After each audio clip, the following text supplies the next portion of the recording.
शिव बाबा याद है ना। ओम शांति। 17 अगस्त 2024 के ईश्वरीय महावाक्य। पहले सुनते हैं मुरली के मुख्य पॉइंट्स। बाबा ने कहा, तुम्हारा प्यार विनाशी शरीर के साथ हो गया है, इसलिए रोना पड़ता है। रोया सो खोया। अगर तुम अपने को आत्मा समझ दूसरे को भी आत्मा देखने का अभ्यास करेंगे तो जरा भी दुख नहीं होगा। देह अभिमान आने से ही रोना होता है। जबकि तुम अविनाशी आत्मा हो तो तुम्हारा प्यार भी अविनाशी बाप से ही होना चाहिए। फिर शरीर में ममत्व क्यों रखते हो? अब देह सहित देह के सब संबंधों से बुद्धि योग तोड़ो। फिर बाबा ने कहा, यह है अविनाशी ज्ञान रत्नों का दान जो बाप तुमको देते हैं। फिर जितना जो लेवे, यह एक एक रत्न लाखों का है। कदम कदम पर पदम देने वाला तो एक ही बाप है। तुम्हारा काम है याद की यात्रा का, जिससे तुम अमर बन जाते हो। और लास्ट में बाबा ने कहा, अभी तुम सदा काल के लिए हर्षित बन रहे हो। इसको ही कहा जाता है ईश्वर की अविनाशी लॉटरी। लेकिन उसके लिए तुम्हें पुरुषार्थ जरूर करना पड़ता है। जितना याद करेंगे उतना हेल्थ वेल्थ दोनों मिल जाएगी। और बाकी क्या चाहिए? अब सुनते हैं महावाक्यों को विस्तार से। बाबा ने कहा, मीठे बच्चे, विनाशी शरीरों से प्यार न करके अविनाशी बाप से प्यार करो तो रोने से छूट जाएंगे। प्रश्न, अनराइटियस प्यार क्या है और उसका परिणाम क्या होता है? उत्तर, विनाशी शरीरों में मोह रखना अनराइटियस प्यार है।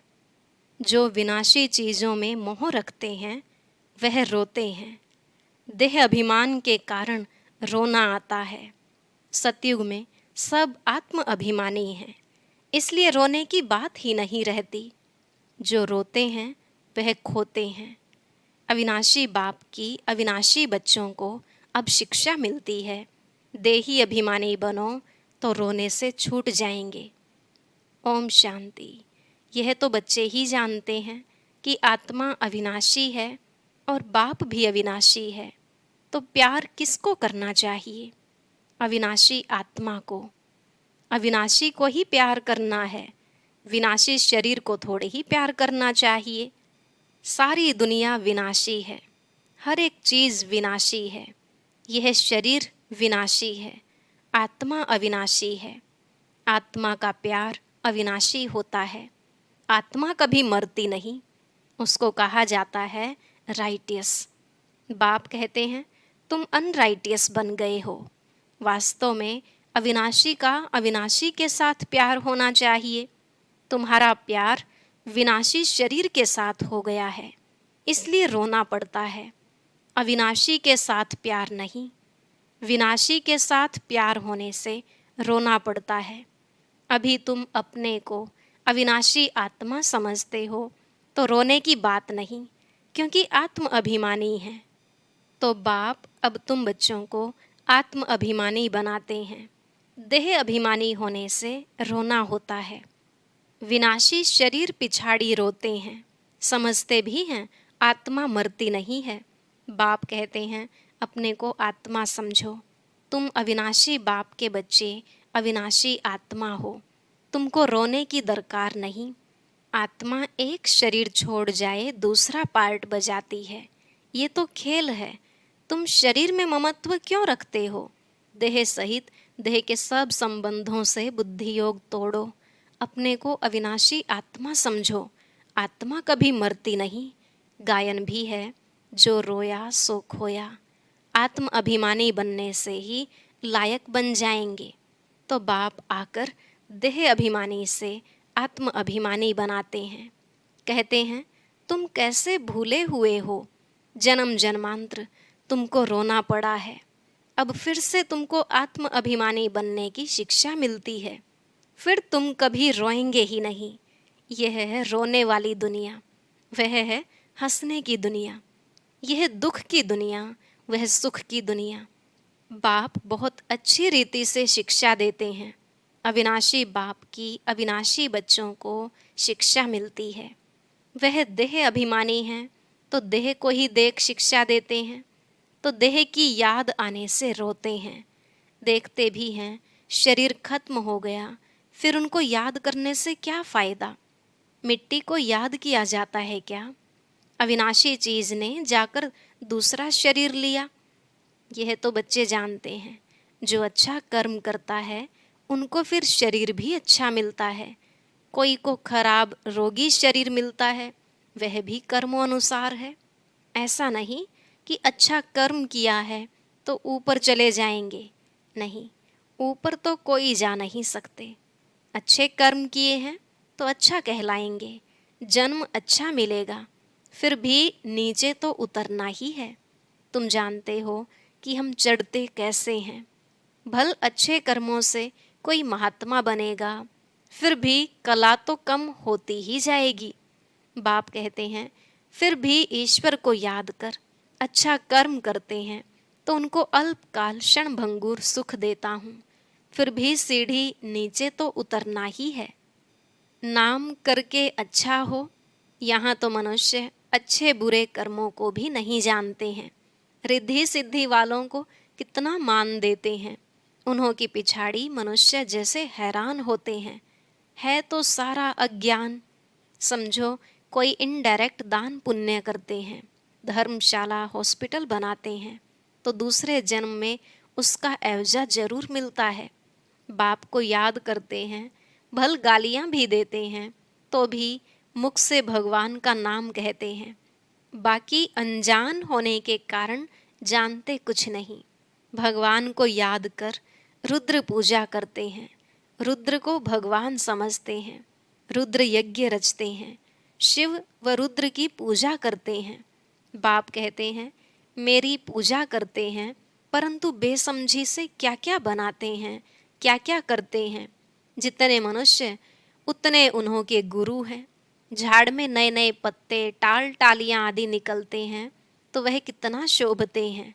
सतोगुणी होने के कारण उनकी महिमा होती है। बाप कहते हैं कि यह दुनिया है ही विनाशी चीज़ों को प्यार करने वाली। कोई कोई का बहुत प्यार होता है तो मोह में जैसे पागल बन जाते हैं। बड़े बड़े सेठ लोग मोहवश पागल हो जाते हैं।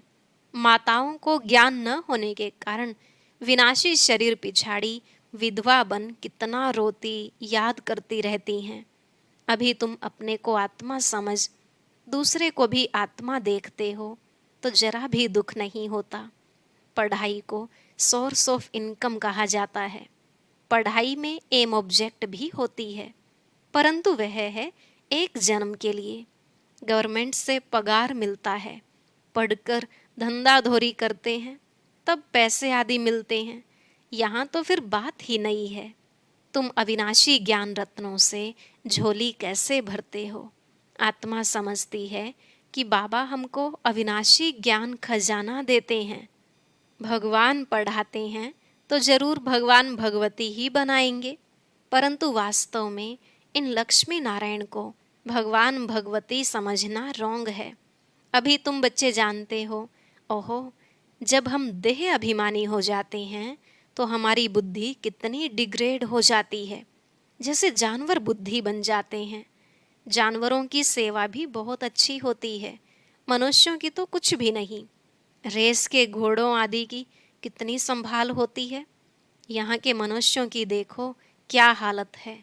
कुत्ते को कितना प्यार से संभालते हैं, चाटते रहते हैं, साथ में सुलाते भी हैं। देखो दुनिया का क्या हाल हो गया है। वहाँ सतयुग में यह धंधा होता नहीं। तो बाप कहते हैं बच्चों, तुमको माया रावण ने अनराइटियस बना दिया है।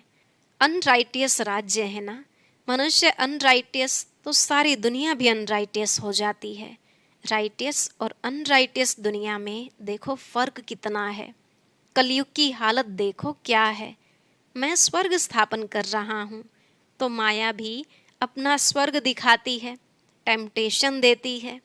आर्टिफिशियल धन कितना है, समझते हैं हम यहाँ ही स्वर्ग में बैठे हैं।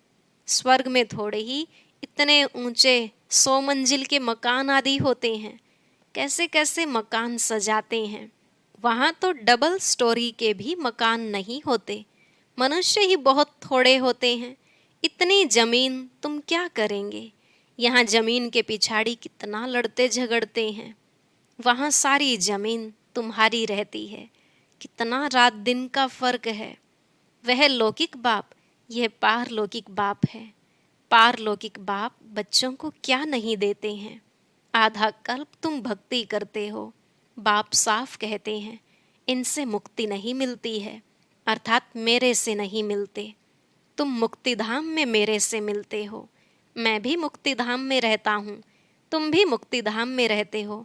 फिर वहाँ से तुम स्वर्ग में जाते हो, वहाँ स्वर्ग में मैं नहीं होता। यह भी ड्रामा है, फिर हूबहू ऐसे रिपीट होगा।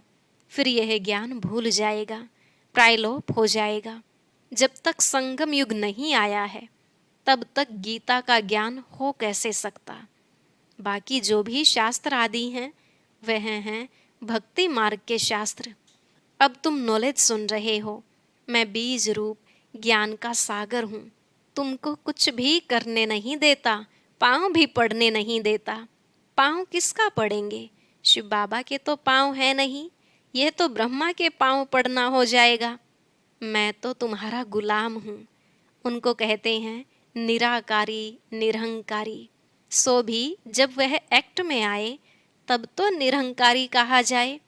बाप तुमको अथाह ज्ञान देते हैं, यह है अविनाशी ज्ञान रत्नों का दान। फिर जो जितना लेवे, अविनाशी ज्ञान रत्न लेकर फिर औरों को दान करते जाओ। इन रत्नों के लिए ही कहा जाता है एक एक रत्न लाखों का है। कदम कदम पर पदम देने वाला तो एक ही बाप है। सर्विस पर बड़ा अटेंशन चाहिए। तुम्हारा कदम है याद की यात्रा का, उनसे तुम अमर बन जाते हो। वहाँ मरने आदि का फिक्र होता नहीं। एक शरीर छोड़ दूसरा लिया। मोहजीत राजा की कथा भी सुनी होगी। यह तो बाप बैठ समझाते हैं। अब बाप तुमको ऐसा बनाते हैं। अभी की ही बातें हैं, रक्षाबंधन का पर्व भी मनाते हैं। यह कब की निशानी है, कब भगवान ने कहा कि पवित्र बनो। यह मनुष्यों को क्या पता कि नई दुनिया कब, पुरानी दुनिया कब होती है, यह भी किसको पता नहीं। इतना कहते हैं कि अभी कलयुग है, सतयुग था अभी नहीं है। पुनर्जन्म को भी मानते हैं। 84 लाख कह देते हैं तो जरूर पुनर्जन्म हुआ ना। निराकार बाप को सब याद करते हैं। वह है सब आत्माओं का बाप, वही आकर समझाते हैं। देहधारी बापू तो बहुत हैं, जानवर भी अपने बच्चों के बापू हैं। उनके लिए तो ऐसा नहीं कहेंगे कि जानवरों का बाप। सतयुग में कोई कुछ कीचड़ पट्टी होती नहीं। जैसा मनुष्य वैसा फर्नीचर होता है। वहाँ पंछी आदि भी फर्स्ट क्लास खूबसूरत होते हैं। सब अच्छी अच्छी चीज़ें होंगी। वहाँ फल कितना स्वीट बड़े होते हैं। फिर वह सब कहाँ चला जाता है। स्वीट से निकल कड़वाहट आ जाती है। थर्ड क्लास बनते हैं तो चीज़ें भी थर्ड क्लास बन जाती हैं। सतयुग है फर्स्ट क्लास, तो सब चीज़ें फर्स्ट क्लास मिलती हैं। कलयुग में है थर्ड क्लास, सब चीज़ें सतो रजो तमो से पास होती हैं। यहाँ तो कोई मज़ा नहीं है। आत्मा भी तमो प्रधान तो शरीर भी तमो प्रधान है। अभी तुम बच्चों को ज्ञान है, कहाँ वह कहाँ यह, रात दिन का फर्क है। बाप तुमको कितना उच्च बनाते हैं। जितना याद करेंगे हेल्थ वेल्थ दोनों मिल जाएंगे। बाकी क्या चाहिए। दोनों चीज़ों से एक नहीं होगी तो हैप्पीनेस नहीं होगी। समझो हेल्थ है वेल्थ नहीं तो क्या काम के। गाते भी हैं, पैसा है तो लाडकाना घूम कर आओ। बच्चे समझते हैं भारत सोने की चिड़िया था, अभी सोना कहाँ, सोना चांदी तांबा गया। अभी तो कागज़ ही कागज़ हैं। कागज़ पानी में बह जाए तो पैसे कहाँ से मिलें। सोना तो बहुत भारी होता है, वह वहाँ ही पड़ा रहता है। आग भी सोने को जला न सके। तो यहाँ सब दुख की बातें हैं, वहाँ यह सब बातें होती नहीं। यहाँ इस समय अपार दुख हैं। बाप आते ही तब हैं जब अपार दुख हैं। कल फिर अपार सुख होगा। बाबा तो कल्प कल्प आकर पढ़ाते हैं। यह कोई नई बात थोड़ी ही है। खुशी में रहना चाहिए, खुशी ही खुशी, यह अंत की बात है। अतीन्द्रिय सुख गोप गोपियों से पूछो, पिछाड़ी में तुम बहुत अच्छी रीति समझ जाते हो। रियल शांति किसे कहा जाता है, यह बाप ही बतलाते हैं। तुम बाप से शांति का वर्षा लेते हो, उनको सब याद करते हैं। बाप शांति का सागर है। बाप समझाते हैं, मेरे पास आ कौन सकते हैं। फलाना फलाना धर्म फलाने फलाने समय पर आते हैं, स्वर्ग में तो आ न सके। अभी साधु संत ढेर निकल पड़े हैं, तो उन्हों की महिमा होती है। पवित्र हैं तो उनकी महिमा जरूर होनी चाहिए। अभी नए उतरे हैं, पुरानों की तो इतनी महिमा हो न सके। वह तो सुख भोग तमो प्रधान में चले गए हैं। कितने ढेर गुरु किस्म किस्म के निकलते जाते हैं। इस बेहद के झाड़ को कोई जानते नहीं है। बाप समझाते हैं कि भक्ति की सामग्री इतनी नहीं है जितना झाड़ फैला होता है। ज्ञान बीज कितना थोड़ा है, भक्ति को आधा कल्प लगता है। यह ज्ञान तो सिर्फ इस एक अंतिम जन्म के लिए है। ज्ञान को प्राप्त कर तुम आधा कल्प के लिए मालिक बन जाते हो। भक्ति बंद हो जाती है, दिन हो जाता है। अभी तुम सदाकाल के लिए हर्षित बनते हो। इसको कहा जाता है ईश्वर की अविनाशी लॉटरी। उसके लिए पुरुषार्थ करना पड़ता है। ईश्वरीय लॉटरी और अविनाशी लॉटरी में कितना फर्क होता है। अच्छा, मीठे मीठे सिकिलधे बच्चों प्रति माता पिता बाप दादा का याद प्यार और गुड मॉर्निंग। रूहानी बाप की रूहानी बच्चों को नमस्ते। रूहानी बच्चों की रूहानी बाप दादा को नमस्ते नमस्ते, गुड मॉर्निंग। शुक्रिया बाबा, शुक्रिया। धारणा के लिए मुख्य सार। पहला पॉइंट, तुम्हारे याद के हर कदमों में पदम है। इससे ही अमर पद प्राप्त करना है। अविनाशी ज्ञान रत्न जो बाप से मिलते हैं, उनका दान करना है।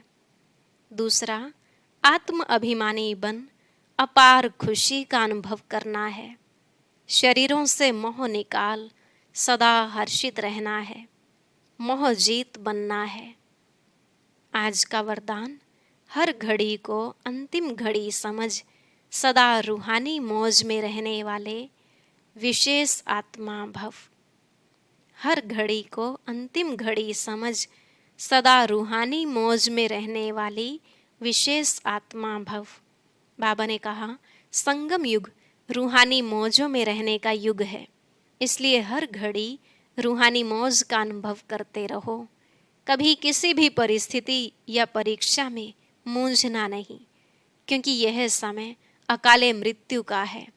थोड़ा समय भी अगर मौज के बजाय मूंझ गए और उसी समय अंतिम घड़ी आ जाए तो अंतमति सोगति क्या होगी। इसलिए एवर रेडी का पाठ पढ़ाया जाता है। एक सेकंड भी धोखा देने वाला हो सकता है। इसलिए स्वयं को विशेष आत्मा समझकर हर संकल्प, बोल और कर्म करो और सदा रूहानी मौज में रहो। स्लोगन, अचल बनना है तो व्यर्थ और अशुभ को समाप्त करो। अचल बनना है तो व्यर्थ और अशुभ को समाप्त करो। ओम शांति।